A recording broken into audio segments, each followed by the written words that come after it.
Evet, Atina'da tek başıma videom başladı. Şimdi bulunduğum mahalledeki, bulduğum 15 dakika yürüme mesafesindeki restorana gideceğiz. Bu mahalleyi hiç sevmedim.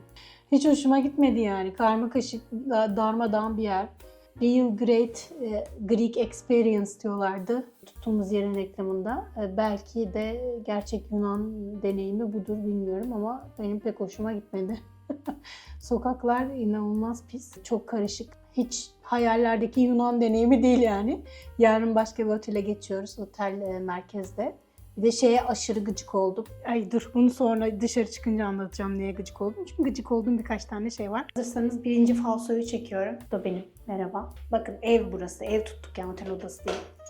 Yani evde yoksan evde hiçbir şey çalıştıramıyorsun. Mesela evde çamaşır makinesi var diye tuttuk ama evde yokken çamaşır makinesi çalıştıramıyoruz. Şimdi bu yan tarafta bir tane daire var. Bak şimdi sesi duyulmuyor. Ama burada bir çocuk var. Duvarları sanırım kağıttan yapmışlar. Çocuk sabah 6.30'da ağlamaya başlıyor. Yani no offense ama yani böyle bir ağlama olmaz. Tamamen şımarıklıktan ağlıyor, o kadar belli ki. Ve böyle diye bir ses çıkarıyor ve uzun uzun yapıyor bunu. Ve yaklaşık 2,5 saat falan ağlıyor her sabah. Tabii ki erken uyanıyorsunuz ve bir daha uyuyamıyorsunuz. Bu da diğer problem. Bizim diğer yaptığımız şeylerden biri, daha önceden söylemiştim. Booking'de biz ev tutarken free parking, yani bedava park yeri olmasına bakıyoruz. Bir de 9'un üstüne puan olsun diye bakıyoruz. Neyse, free parking'in sebebi, arabayla geziyoruz zaten. Şehrin uzağında da olsa bir yerde tutalım. Arabamız olacak, arabamızda gider geliriz. Önemli olan bedava park yeri olsun. Çünkü bazı şehirlerde park yeri o kadar pahalı ki ucuz ev tutmanızın bir anlamı yok. Free parking var dediler. Adamlar sokakta bir tane yer bulmuş. Orayı tutmuşlar bizim için. Dediler ki buraya park edin ve bir daha buradan çıkmayın 4 gün boyunca. Zaten burada metro var. Her yere metro ile gidin. Yiğit sabah havaalanına bırakacağım diyorum. Diyor ki metro ile gidin. Gece metro yok falan. Gece yarısı saat kaçtı? 4 falandı işte. Mecbur çıkardım arabayı. Yiğit'i bıraktım. Geri döndüm. Gece 4.30'da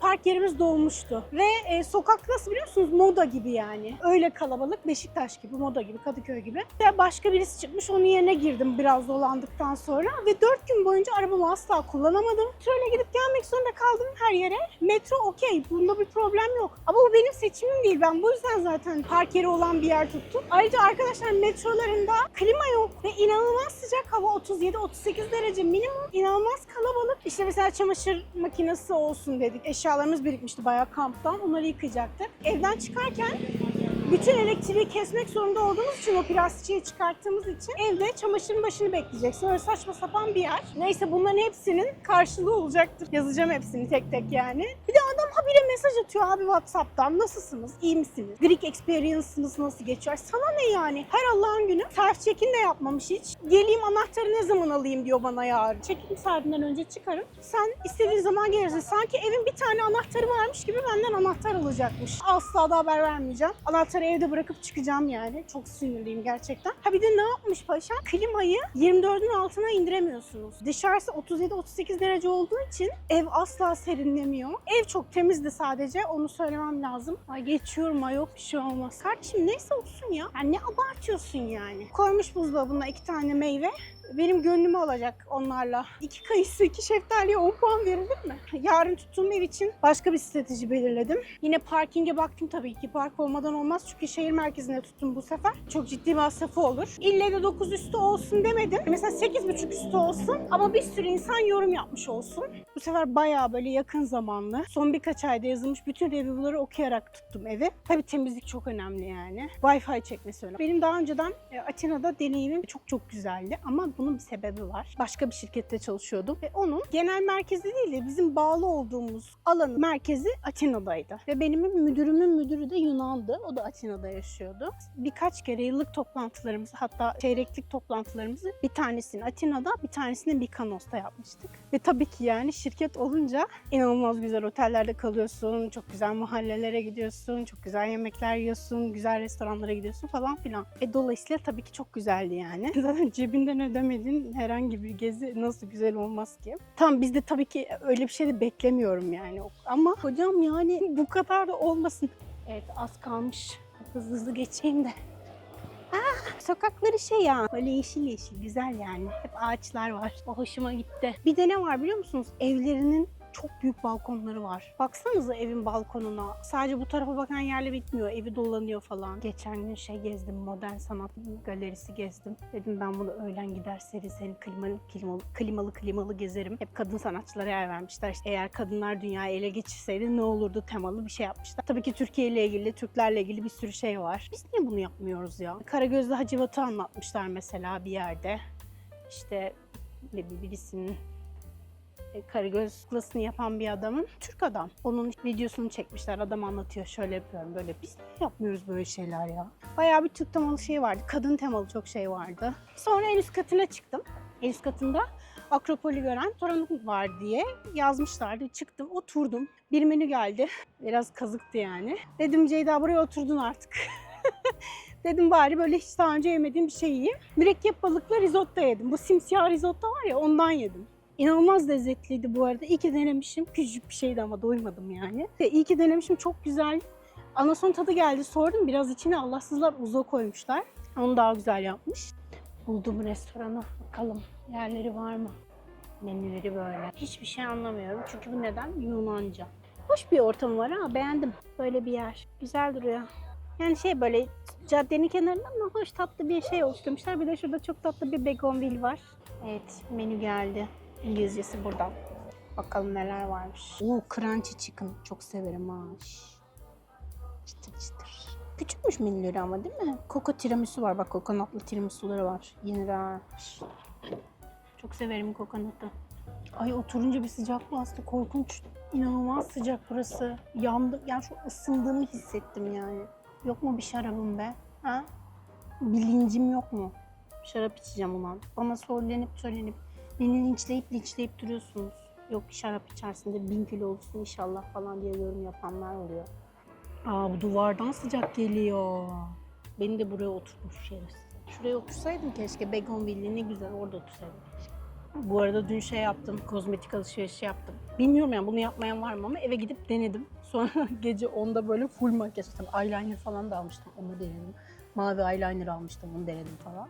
Sonra gecenin 10'unda Yiğit'le birbirimize video gönderdik böyle ne yapıyorsun ne diyorsun diye. Ben böyle full makyajla evde Yiğit'e video gönderiyorum. Dedi ki hayatım tatildesin ve evde kendi kendine makyaj yapıp siliyor musun dedi.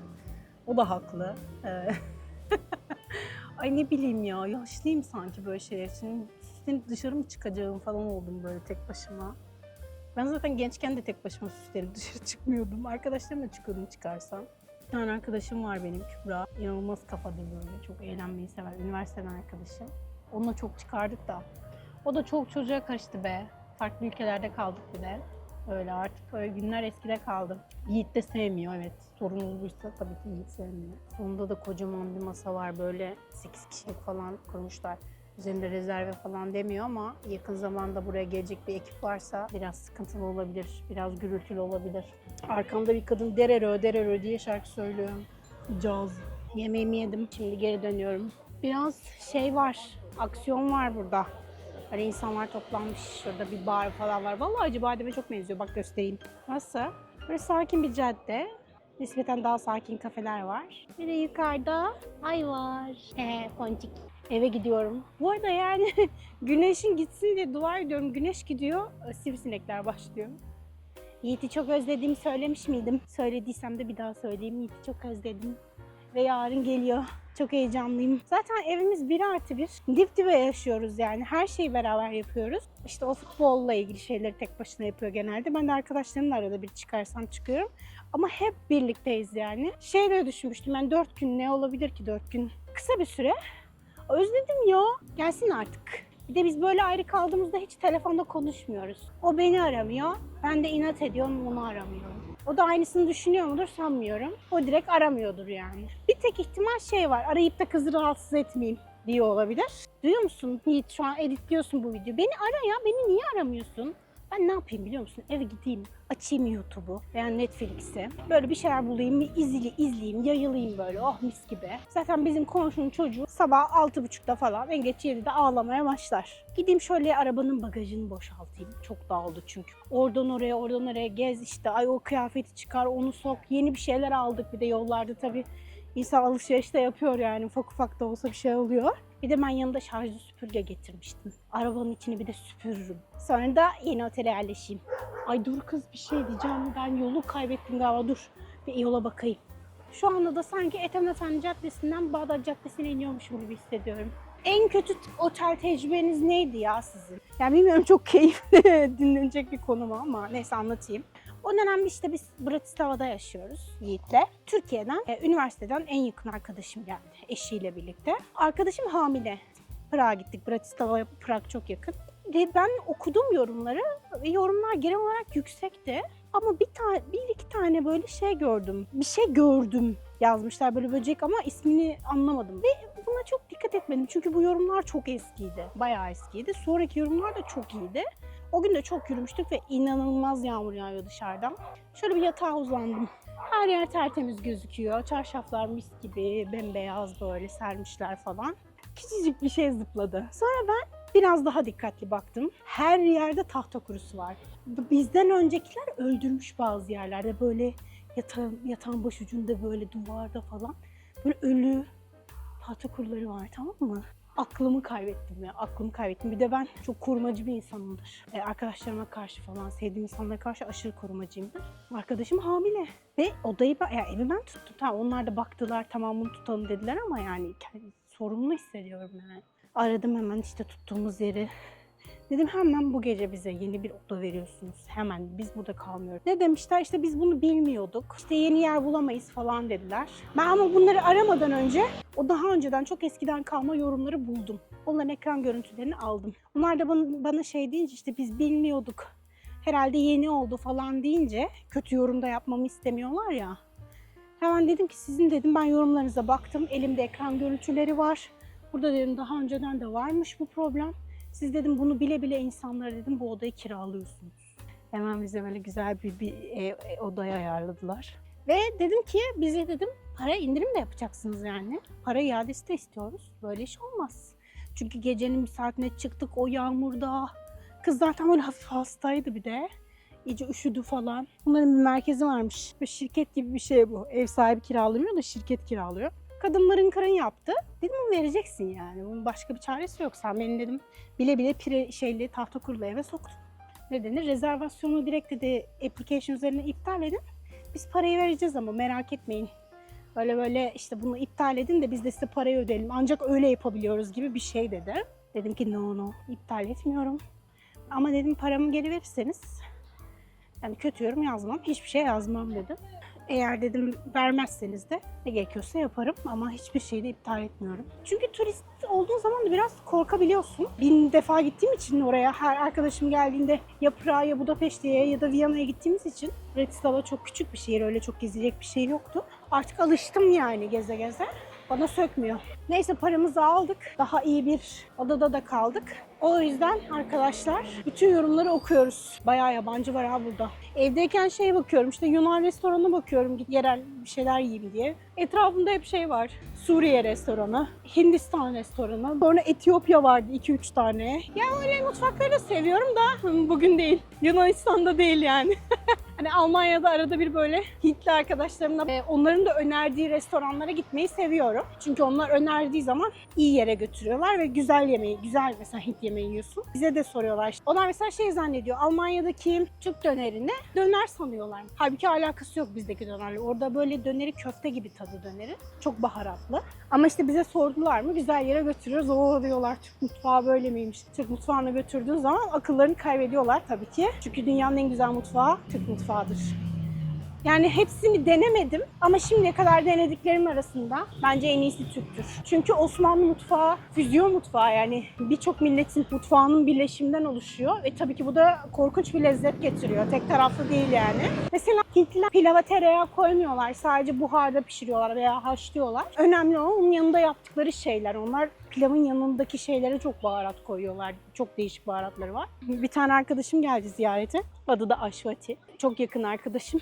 Tereyağlı pilav yaptım şehriyeli. Bir de yanında bayağı tencerede hani koyarsın ya tavuk butunu, açılmış tavuk butunun derisiyle. Tavuk butu, patates, salça. Onu öyle bir pişirdim. Bayıldı, aklı gitti ya. Bu pilavı nasıl yaptın? Bu çok farklı, inanılmaz lezzetli. Bir de onların pirinçleri Yasemin pirinci ya, daha az nişastalı. O yüzden bizimki gibi böyle gövdeli, dolgun değil. Bizimki daha böyle risotto pirincine benziyor bence. Ama diyor ki baharat yok diyor mesela. Ona göre o eksik. Kırmızı pul biberi koydum. Önüne al dedim, istediğin kadar koy. Tavuğun üstünü pul biberle kapladı. Bence bir milletin eğer iyi bir yemeğini yemek istiyorsan ve onun memleketinde değilsen oralı birini bulacaksın. Burada böyle çok Helenik elbiseler satıyorlar, biliyor musunuz? Böyle buradan atmalı falan. Tiril tiril. Belden kemerli, önden arkadan ve yakalı elbiseler falan. Pek hoş gözüküyorlar. Yorulduk be Ceyda. Yarın devam ederim çekmeye. Görüşürüz. Bay bay. Hello. Taşındım bugün. Evi sabah kalktım erkenden. Topladım her şeyi. Evi teslim ettim. Evi teslim etmeyecektim aslında. Anahtarı içeride bırakacaktım ama gerçekten anahtarı içeride bırakıp dışarıda kaldım. Eşyalarımı almadan. Adam geldi mecburen. Ay, adam da iyi bir insanmış ya. Şimdi kötü yorum yapmaya da utandım yani. Karşılığı olacaktır. Yazacağım hepsini tek tek yani. Bir yaşlıca bir adamdı yani. Ve çok yardım etmeye falan çalıştı yine. İşte nereye gideceksiniz bundan sonra falan dedim. Söylemedim burada kalmaya devam ettiğimizi, üzülmesin diye. Sonra gittim, arabamı yıkadım. Kahvaltımı yaptım. Yeni otele henüz yerleştirmedim. Check-in saati saat 3'teydi.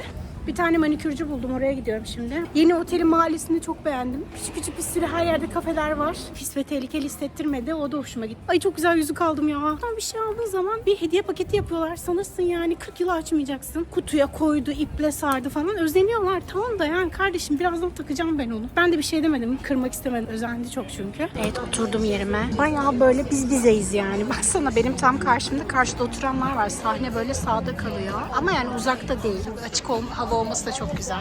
Küçükken arkadaşlarımla gittiğim açık hava tiyatroları geldi aklıma. İzmit'te falan. Şey izlemiştim ya, Bana Bir Şeyler Oluyor. Çok güzeldi. Yine güzel. Çok heyecanlıyım.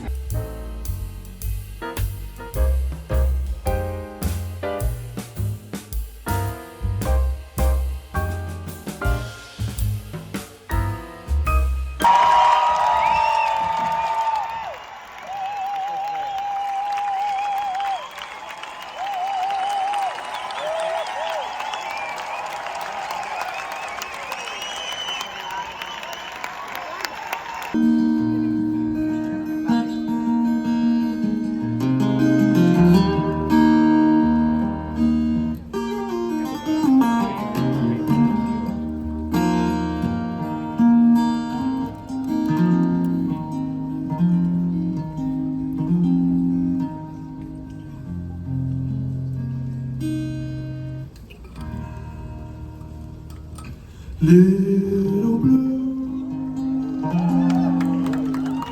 be my shelter, be my cradle,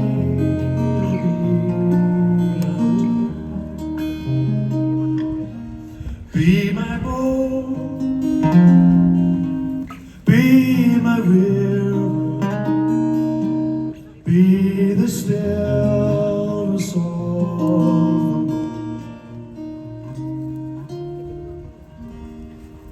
if I could, I'd go with you to a place I never knew. In your eyes, so dark and open, there's a light that leads me back to you.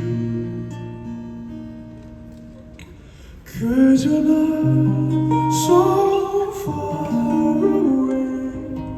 I hear you say you'll never walk alone.